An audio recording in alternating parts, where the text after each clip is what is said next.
Messieurs, dames, bonjour, bienvenue dans les coulisses de loisirs. Aujourd'hui, on se retrouve sur la concession de Univers Niort Aérodrome pour une petite vidéo caravane. Voilà, on continue à en faire quelques-unes.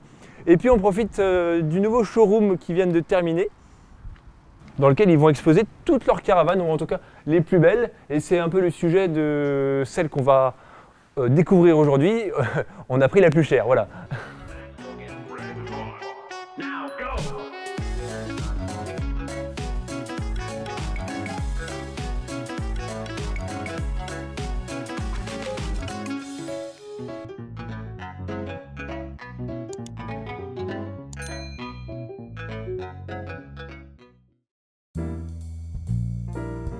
Donc la caravane d'aujourd'hui, c'est une Hobie, comme son nom l'indique, Hobie 560 WFU excellente. C'est beaucoup trop long comme nom, mais bon, c'est comme ça. On va faire un petit tour extérieur, malgré l'espace qui nous est relativement restreint.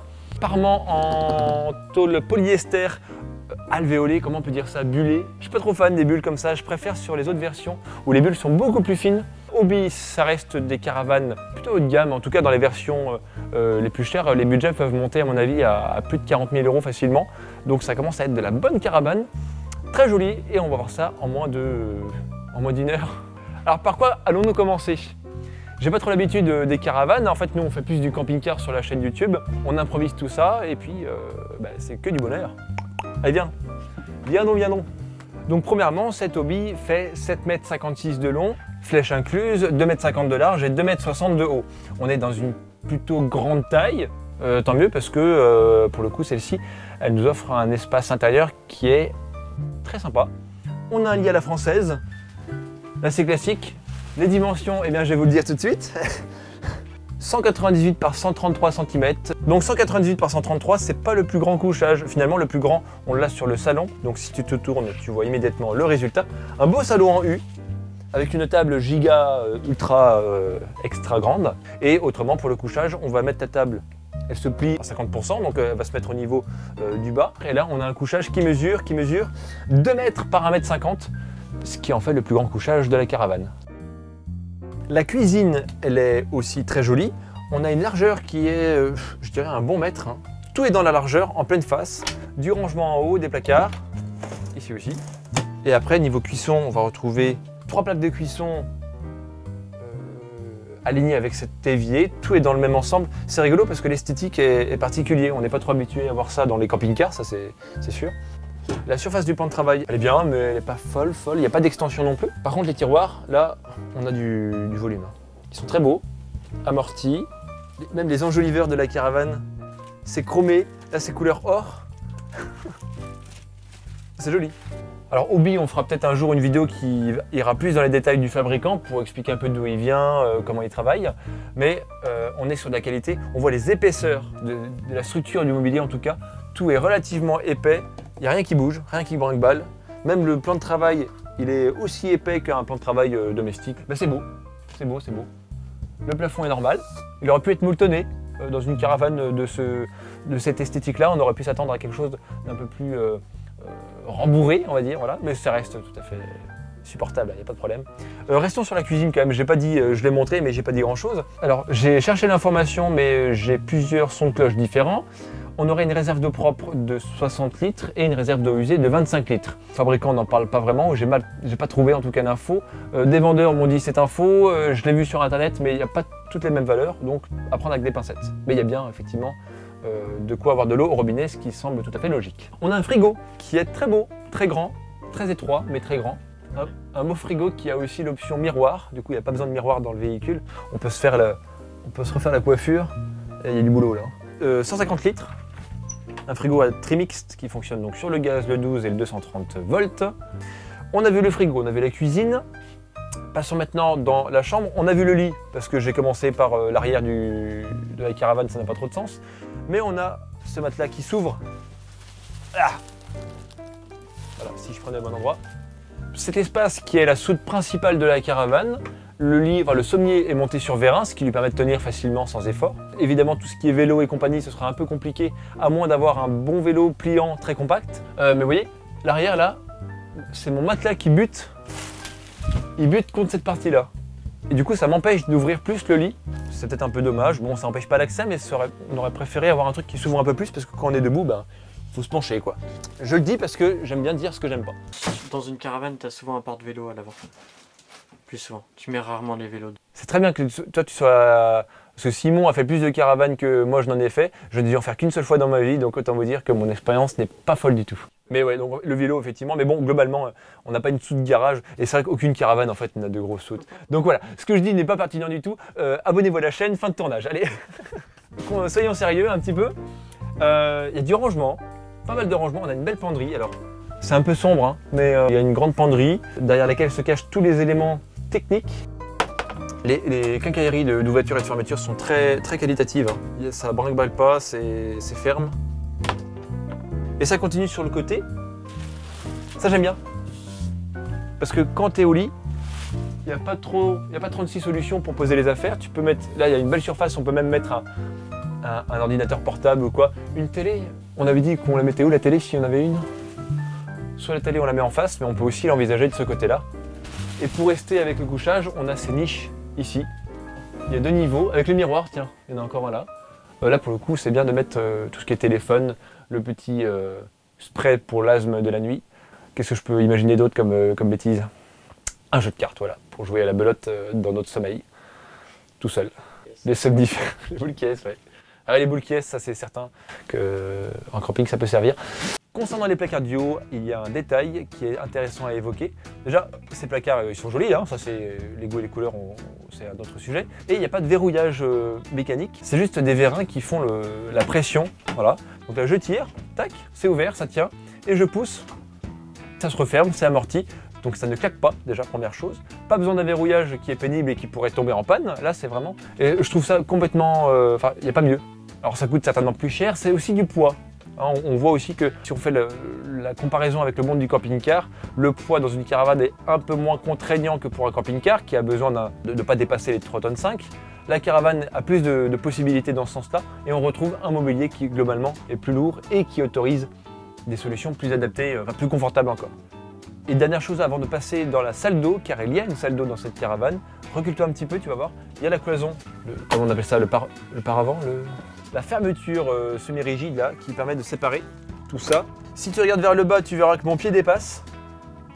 C'est bien pour ceux qui ont des animaux de compagnie qui veulent fermer, que le chat puisse, ou le reptile, hein, si vous avez un serpent ou un iguane avec vous, qui puisse circuler dans la caravane. Tac, la salle d'eau. On va allumer les lumières, ça va être plus simple. Tac, tac. Une belle salle de bain. Encore une fois, si je compare avec le camping-car, il y a beaucoup de choses sympathiques à dire. Même principe, c'est amorti, ça ne claque pas, et heureusement parce que les miroirs, si ça cassait, ce serait une autre affaire. Donc il y a du rangement partout. Partout il y a des miroirs. Là il n'y a pas de miroir, mais il y a du rangement quand même. Des placards si on continue. Du placard partout. Oh là là, c'est incroyable. Il y a franchement de quoi stocker. Il y a plus de rangement que chez moi dans ma salle de bain. Est-ce que tu arrives à voir ce magnifique lavabo? Enfin magnifique, non, il faut que j'arrête de dire des bêtises. Il est normal, il n'y a pas de rien d'extraordinaire, mais il est intégré d'une façon un petit peu stylée, on va dire, un peu en biais. Bon, pour l'espace, tout est dans le fond de la caravane. On n'a pas un recul énorme, donc il ne faut pas avoir un gros bidon si on veut circuler entre le lavabo et le reste. Si tu descends ici, on a un toilette qui est tout à fait, lui aussi, standard. Par contre, j'avoue que quand on est en place, là, il y a de la place pour les jambes. J'ai des grandes guiboles, moi, donc je peux en parler. On a un accoudoir, 2 accoudoirs, on peut vraiment se détendre avec la clope au bec. Non mais voilà, il y a de la surface de plan de travail dans la salle de bain. On peut stocker, on peut poser les affaires, c'est quand même pratique. Pour continuer, on a une baie qui laisse passer la lumière mais pas la visibilité extérieure, ce qui va de soi parce qu'on a une salle de bain ici. Encore du rangement face à moi, et là pareil, il y a pas mal de profondeur sur 2 niveaux. Et puis le dernier point de la salle de bain, enfin salle de douche du coup, voilà. Alors moi je fais 1,86 m, je suis avec des semelles assez épaisses, 1,90 m de hauteur sous le plafond, on est large, ouais, c'est rien à dire, c'est top. Les lumières sont directement dans la cabine, et là c'est bien d'avoir une bonne lumière, alors parce qu'on n'a pas de lanterneau, c'est aussi pour ça. Il faut bien compenser, et c'est pas mal non plus. La paroi bien sûr. Ces parois n'ont pas changé, elles font toujours le même bruit de grincement. Alors continuons maintenant sur des aspects un peu plus techniques. Ma fiche. Le chauffage, il est ici. C'est un Truma 6 kW qui fonctionne au gaz, qui fait de l'air chaud pulsé et également l'eau chaude. Et puisqu'on parle de gaz, cette caravane est prévue pour recevoir jusqu'à 2 bouteilles de 13 kg de propane. Je sais pas qu'est-ce que tu penses de l'espace salon, mais je trouve que c'est très agréable. J'aime bien les petits retours d'angle ici. Une personne, 2 personnes, 3 personnes, 5 assez largement. On a du coup 3 becs qui font tout le tour, donc il y a de la lumière en pleine journée. Là on est dans un showroom, donc la lumière elle est artificielle, ça reste limité. La qualité est top, il n'y a rien à dire. Hein. Voilà, la table elle est vachement épaisse. Comme le plan de travail, tout ce qu'on a vu c'est hobby. Il y a du rangement au-dessus de ma tête dans des petites niches, les placards au-dessus encore. Du ruban LED qui éclaire tout le tour. Très sympa. Alors, on a tout allumé parce que c'est joli, mais ça doit quand même faire une consommation électrique qui n'est pas négligeable. Parce que avoir des LED c'est bien, mais du coup si ça nous permet de multiplier par 10 l'éclairage, en termes de consommation, ça va aller loin aussi. Je ne connais pas les dispositions électriques qui sont prévues d'origine. On a une batterie évidemment, et puis après chacun adapte selon ses besoins. Là il n'y a que de l'éclairage, mais si on veut mettre une télévision, si on veut commencer à avoir des appareils en électricité qui vont consommer davantage, il faudra certainement y faire attention si on allume tout ce petit bazar de Noël. Mais c'est très joli quand même, hein. J'avoue que ça fait classe et pourtant ça fait pas bling bling, ça fait pas kitsch. Et à ce prix-là, c'est la moindre des choses. Alors oui, le prix. Elle est affichée à 30 530 €. Donc c'est un beau budget caravane quand même. Hein. Au-delà, on commence à tomber sur les doubles essieux et compagnie. Donc là, on est sur un simple essieu. On a le système anti-lacet sur la flèche. Ah bah si, il a dit 47 litres de propre. Je sais plus ce que je dis moi, oh là là. On est en improvisation sur ces caravanes-là et parfois l'information se croise entre Internet, les catalogues, les affiches et les gens qui connaissent la marque. Il n'y en a pas un qui me dit la même chose. Compliqué la vie. Hein. Bon, a priori, on aurait 47 litres de propre. J'arrive pas à parler non plus. Hein, quand j'arriverai à parler, je vous ferai signe. Maintenant, une dernière chose à dire au sujet des banquettes. Tout le dessous, hein, il fait tout le tour.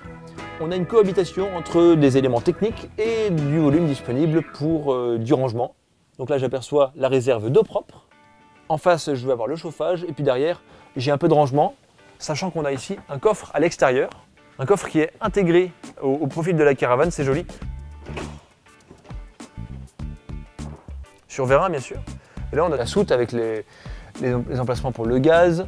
Celle-ci fait 1500 kg de PTAC, poids total en charge autorisé sur la route, sachant que c'est un poids qui peut se faire modifier pour être augmenté.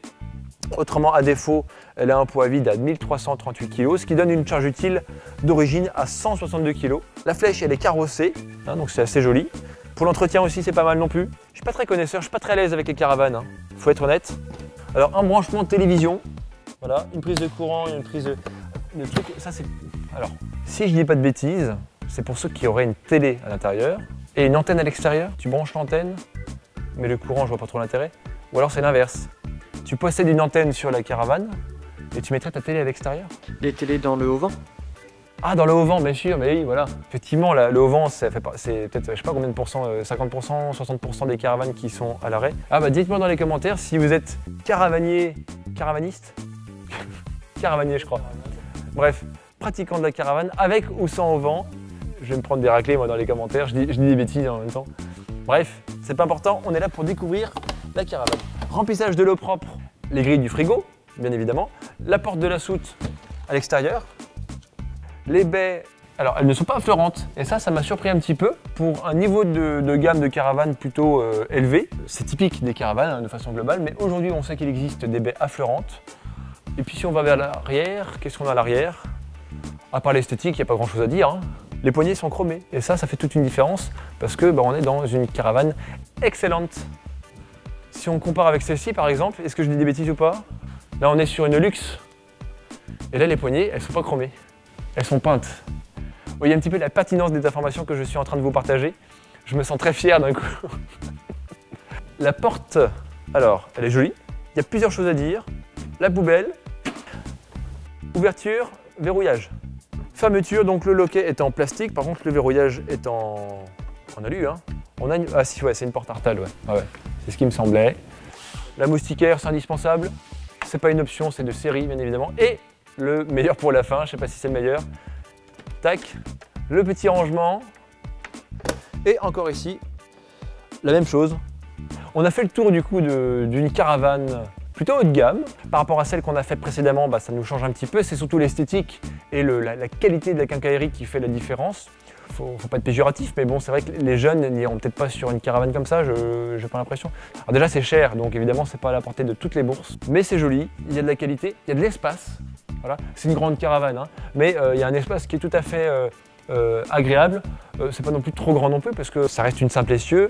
C'est exposé aujourd'hui sur la concession de Univers Niort Aérodrome, qui a la spécialité de vendre aussi des caravanes et pas que des camping-cars. Hein, c'est un métier qui a tendance un petit peu à se rendre un peu plus discret. Je suis convaincu que la caravane va remonter en force parce que le contexte actuel entre les prix qui s'envolent, les délais qui sont imbuvables et puis les prix qui s'envolent, la caravane va reprendre un peu l'avantage parce que celui qui a 30 000 € par exemple, il n'a pas de camping-car, c'est devenu très compliqué. Ou alors une occasion mais vraiment qui est rincée. Les prix ont explosé donc ça devient compliqué de faire du camping-car. 30 000 €, on a une super belle caravane. Alors évidemment, on ne va pas comparer directement l'un et l'autre, mais je pense. Dites-moi dans les commentaires là aussi, quel est votre ressenti par rapport au monde de la caravane et celui du camping-car. Je pense qu'il y a des changements qui vont arriver dans les années à venir. Effectivement, je pense que les caravanes ont elles aussi connu une augmentation de prix.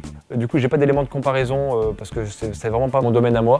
Est-ce que c'est vraiment trop cher pour ce que c'est? Est-ce que c'est conforme à ce qu'on peut attendre d'une caravane, en tout cas de ce niveau-là? Dans tous les cas, voilà, c'est une vidéo, encore une fois, dans un format un petit peu improvisé. Dites-moi dans les commentaires, on en a assez parlé des commentaires. Abonnez-vous à la chaîne surtout si nos vidéos vous plaisent. On essaye de varier un petit peu nos contenus. Hein, vous allez voir qu'il y a de la caravane, il y a beaucoup de camping-cars parce que c'est quand même le camping-car qui représente une majorité des produits qu'on montre. Donc je vous dis du coup à très bientôt pour une prochaine vidéo dans les coulisses du loisir.